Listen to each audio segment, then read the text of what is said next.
Salam sejahtera, saya Leonid Elina Apart alias Ipol bernama Magic di 2021110581. Assalamualaikum warahmatullahi wabarakatuh. Nama saya Dayana Nabila binti Lumah Hakim dan nama Magic saya di 20211101094.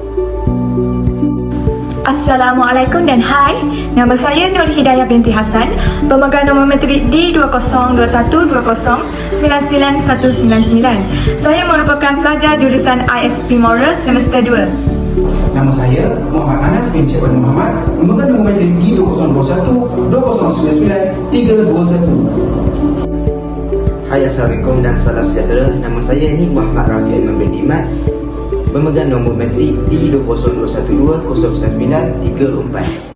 Baik, seterusnya saya akan menerangkan kepada anda berkaitan dengan sejarah kewujudan sukan petang di dunia serta kewujudan sukan petang di Malaysia. Sejarah permainan petang dikesan kewujudannya semenjak tahun 9000 sebelum Masihi apabila satu set bola, batu dan jet ditemui di Turki. Satu set bola juga ditemui di makam orang-orang Mesir, dipercayai berusia sekitar tahun 7000 sebelum Masihi. Pada zaman purba, sukan ini dimainkan oleh orang-orang Rom dan Greek. Dipercayai bahawa orang-orang Rom merupakan golongan pertama yang membawa permainan petang ini ke Mesir kira-kira 2600 tahun yang lalu. Pada zaman pertengahan, permainan ini sangat popular sehingga dilarang bermain.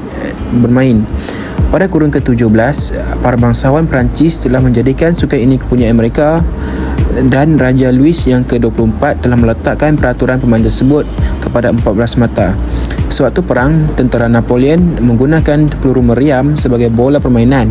Dikabarkan juga Sir Francis Drake telah menamatkan permainan bola tersebut sebelum beliau bersiap-siap menewaskan bala tentera Sepanyol. Sejarah kewujudan permainan petang bermula di Clotat, Perancis pada tahun 1910 apabila seorang lelaki cacat yang baru sembuh dari kemalangan sewaktu menyaksikan sukan ini telah mengambil salah satu bola tersebut dan membalingnya dengan tepat sekali pada kedudukan berdiri. Sukan ini kemudiannya berkembang ke semua tanah jajahan Perancis di Afrika, Pasifik Selatan dan Eropah Barat. Berikut merupakan gambar-gambar yang menunjukkan perkembangan sukan petang di dunia. Baik, seterusnya saya akan menerangkan berkaitan dengan sejarah kewujudan sukan petang di Malaysia. Permainan petang dipercayai dimasuk dan diperkenalkan di Malaysia oleh Profesor Diraja Engku Aziz iaitu yang di-Pertua Angkasa pada pertengahan tahun 1989. Setelah beberapa bulan dimainkan, akhirnya sukan petang telah dirasmikan sebagai salah satu acara sukan negara. Upacara perasmian telah dilakukan oleh Menteri Belia dan Sukan pada ketika itu iaitu YB Datuk Seri Najib Tun Razak pada tanggal 22 Mac 1990 di Padang Jalan Timur, Petaling Jaya. Pada tahun 1993, permainan petang telah diiktiraf oleh KBS sebagai salah satu acara sukan baharu. Seminar untuk sukan ini diadakan di Universiti Melaya pada 24 April 1994 anjuran Kementerian Belia dan Sukan.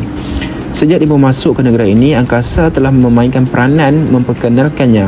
Antara usaha-usaha yang dijalankan oleh Angkasa ialah mengadakan demonstrasi permainan di seluruh negara dari semasa ke semasa atas permohonan persatuan-persatuan sukan, kelab atau rekreasi.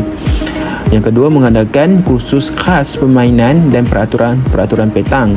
Kursus ini dibayari sepenuhnya oleh Angkasa iaitu kos jurulatih, kos alat tulis dan peruntukan makan sebanyak RM10 setiap peserta untuk menyertainya.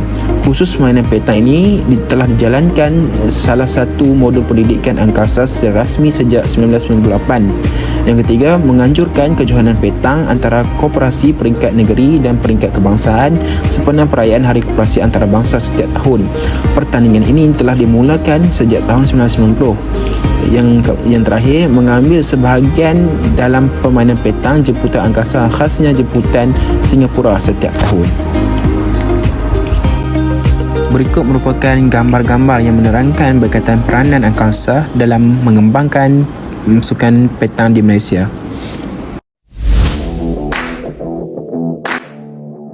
Apakah peralatan-peralatan yang terdapat dalam sukan petang? Peralatan yang pertama ialah bowls, berbentuk bulat dan diperbuat daripada logam serta berongga di bahagian dalamnya. Mempunyai gali pusat antara 70.5 sehingga 80 ml, beratnya antara 650 gram sehingga 800 gram. Balls ini mempunyai jenama tertentu, angka penunjuk berat dan nombor siri tentera padanya. Balls yang digunakan dalam pertandingan mestilah yang telah diluluskan oleh badan antarabangsa atau persekutuan petong kebangsaan. Yang kedua ialah jack. Berbentuk bulat tetapi diperbuat daripada kayu, mempunyai garis pusat antara 25 hingga 35 ml. Jack ini diwarnakan supaya kelihatan dengan lebih jelas di permukaan gelanggang. Terdapat dua jenis jet, iaitu jet kayu dan jet sintetik. Jet sintetik ini tidak digunakan dalam pertandingan kerana mudah melantung kerana terlalu ringan. Pita pengukur digunakan dalam sukan petong untuk mengukur jarak balls yang terdekat dengan kedudukan bola jet. Setiap pemain digalakkan untuk mempunyai beg yang sendiri yang mempunyai saiz yang sesuai untuk mengisi dan membawa peralatan petong. Hal ini memberikan kemudahan kepada pemain untuk membawanya ke mana sahaja. Kain atau tuala kecil digunakan untuk membersihkan bola semasa pertandingan. Sebagai contoh, kain atau tuala kecil ini akan digunakan apabila terdapat kekotoran atau bola bola itu basah. Jika bola tidak dibersihkan dengan kain atau tuala kecil ini, ia akan memberikan kesukaran kepada bola bola untuk dibaling atau bergerak. Peralatan terakhir yang terdapat di dalam sukan petong ialah sekel. Sekel ini digunakan sebagai batas kaki saat bermain petong.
Seterusnya, saya akan membentangkan berkaitan dengan teknik-teknik yang terdapat dalam permainan petang. Terdapat dua jenis balingan, iaitu shooting dan pointing. Pointing ialah kita membalik bol sedekat mungkin dengan jet bagi memperoleh mata. Jadi di sini kita akan melihat teknik balingan pointing. Terdapat tiga jenis balingan pointing, iaitu rolling, half lock dan high lock. Okey, di sini kita akan menunjukkan balingan pointing yang pertama, iaitu rolling atau lontaran rendah. Okey, melalui video ini kita dapat lihat peserta perempuan telah melakukan rolling untuk berdekatkan bola dengan jet. Teknik pointing yang kedua ialah lontaran sederhana ataupun half lock. Di sini kita dapat lihat peserta lelaki telah melakukan demonstrasi untuk membuat balingan pointing half lock. Teknik pointing yang terakhir ataupun yang ketiga ialah lontaran tinggi atau lebih dikenali sebagai full lock. Pada video pertama, kita dapat melihat seorang peserta sedang belajar untuk melakukan balingan pointing, iaitu full lock. Dan VT kedua, kita dapat melihat seorang pemain profesional telah melakukan balingan full lock. Teknik yang seterusnya ialah teknik shooting apabila melihat bol pihak lawan berdekatan dengan jet. Jadi teknik shooting ini dilakukan untuk menyingkirkan bol pihak lawan daripada mendekati jet. Bagi teknik shooting pula, terdapat 4 cara teknik shooting, iaitu shooting golek atau rolling shooting. Yang kedua ialah shooting jatuh sebelum jatuh. Yang ketiga ialah shooting tepat. Dan yang keempat ialah shooting gantian karya. Teknik shooting yang pertama ialah rolling shooting. Dia tersebut telah melakukan rolling shooting untuk menunjukkan bola beliau dengan jet. Shooting yang kedua ialah shooting jatuh sebelum. Video ini kita dapat lihat lelaki itu berjaya melakukan syuting sebelum jatuh. Syuting ketiga yang boleh dilakukan oleh peserta ialah dengan melakukan teknik syuting tepat. Video ini memaparkan peserta cuba melakukan teknik syuting tepat. Peserta juga boleh melakukan teknik syuting tepat gantian. Perbezaan di antara syuting gantian dan syuting tepat. Syuting gantian untuk menggantikan bol pihak lawan di situ, manakala syuting tepat adalah untuk menggerakkan bol pihak lawan bersama-sama. Di sini kita dapat lihat peserta telah melakukan teknik gantian dengan melakukan syuting ke arah bol pihak lawan bagi membolehkan bol mereka lebih dekat dengan jack untuk memperolehi mata demi mata dan terus menjarakkan mata dengan pihak lawan.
Kebaikan dalam sukan permainan petang.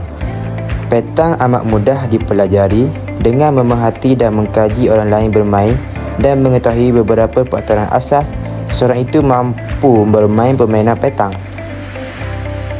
Oleh itu, kita hendaklah memperkembangkan lagi sukan petang dengan memperkenalkan permainan petang ini dengan mengadakan bengkel yang dapat mendirikan asas dalam mengembangkan serta membangunkan sukan di negara ini bagi memupuk kemahiran dan bakat pemain yang berpotensi untuk bersaing di peringkat kebangsaan maupun antarabangsa.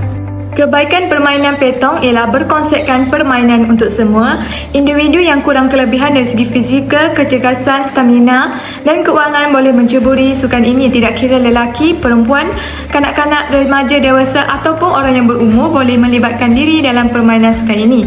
Petong dapat memenuhi konsep itu kecergasan seumur hidup di mana faktor usia ialah kekuatan tubuh badan, bukan menjadi ukuran atau kelebihan pada seseorang pemain.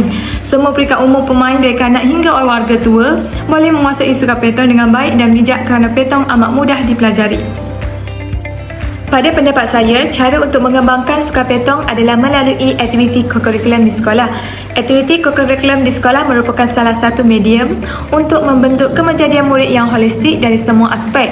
Oleh itu, sekolah haruslah memberi penekanan terhadap aktiviti kokurikulum yang berasaskan sukan seperti permainan sukan petong. Penlibatan dalam aktiviti kokurikulum sebegini akan membolehkan pelajar untuk mengembangkan potensi diri dan minat mereka dengan lebih baik. Selain itu, dapat mendedahkan pelajar untuk memahami peraturan asas dan undang-undang permainan petong serta menyediakan peluang kepada pelajar untuk permainan sukan petong atau mengasah bakat yang terdapat dalam diri pelajar. Dengan adanya kokurikulum sukan petong di sekolah ini dapat menimbulkan minat kepada golongan pelajar untuk menyertai atau mewakilinya di peringkat daerah, negeri maupun kebangsaan. Seterusnya saya akan menerangkan berkaitan dengan kebaikan dan cara mengembangkan sukan petang di Malaysia. Yang pertama iaitu kebaikan sukan petang. Sukan petang amat mudah untuk dimainkan kerana tidak melibatkan pergerakan fizikal yang maksimum dan ianya sangat sesuai dimainkan oleh semua peringkat golongan umur. Yang kedua iaitu cara untuk mengembangkan sukan petang di Malaysia. Kementerian Pendidikan haruslah bekerjasama dengan Kementerian Belia dan Sukan dengan mewajibkan sukan petang ini untuk dimasukkan ke dalam program core kurikulum bagi aktiviti sukan, bagi memastikan sukan ini boleh dikenali sejak akar umbi lagi. Kebaikan permainan petang yang seterusnya ialah petang mampu memenuhi kecergasan seumur hidup di mana faktor usia dan kekuatan tubuh badan bukanlah menjadi ukuran atau kelebihan kepada seseorang pemain. Malah, semua peringkat umur bermula dari kanak-kanak hingga warga tua mampu menguasai permainan petang dengan baik. Pada pendapat saya, cara untuk mengembangkan sukan petang ini ialah dengan memperluaskan populariti sukan ini sendiri semasa di peringkat awal persekolahan dalam pencarian permain yang berkualiti. Antara kebaikan sukan petang dari segi kos, permainan petang adalah one-time investment di mana bol permainan petang hanya dibeli sekali dan selagi ianya tidak pecah atau hilang, ia boleh digunakan bertahun-tahun lamanya. Antara cara mengembangkan sukan petang pula adalah setiap sekolah perlu berusaha untuk membangunkan dan membudayakan aktiviti sukan petang dalam kalangan warga sekolah agar institusi sekolah dapat berfungsi untuk mengembangkan potensi dan kebolehan murid dalam sukan petang.